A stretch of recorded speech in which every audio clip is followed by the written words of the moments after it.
Hello, Cho, Namaste. I am Varun Painter and you are watching PowerDrift. Now, in the midst of all the action that is going on here, I got a chance to ride the newest Avenger, which is the Avenger Street 180. So the obvious question now is, how well does it ride? Well, I am here to tell you exactly that.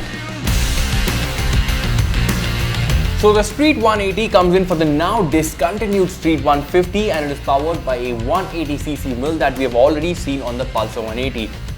But this is slightly detuned, so you have about 15.5 HP of power and 13.7 Newton meters of torque.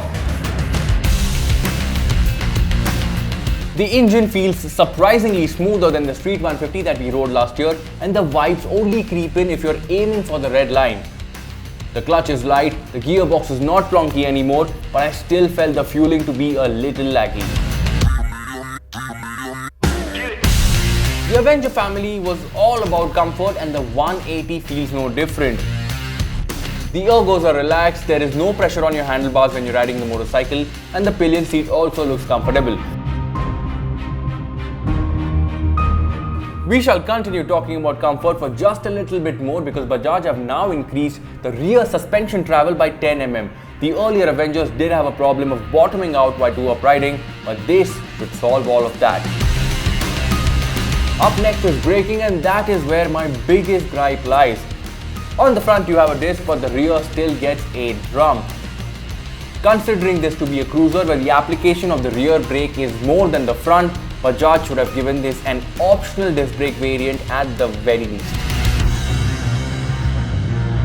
And finally, let's talk about competition. While the Avenger 180 sits in its own sweet space, you cannot miss talking about the Intruder 150. I know the displacement is different, but you have a disc at the rear, ABS, a monoshock, has a shorter wheelbase and even has the FI variant coming up real soon.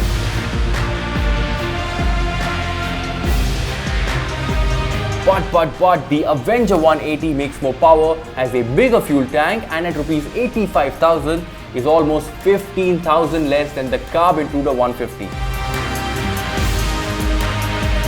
Now I know, on an ending note, I shall tell you this. The Avenger 180 does get a different headlamp unit. You've got the LED DRL, you've got a nice small cowl up front, but I really wish Bajaj gave the Avenger 180 the same digital instrument cluster that we see on the elder Avengers, and that would have made the 180 such a delightful package.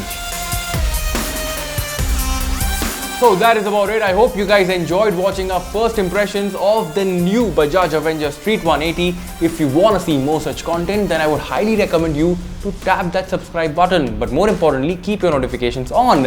I am Varun Painter and I will see you later. Bye-bye.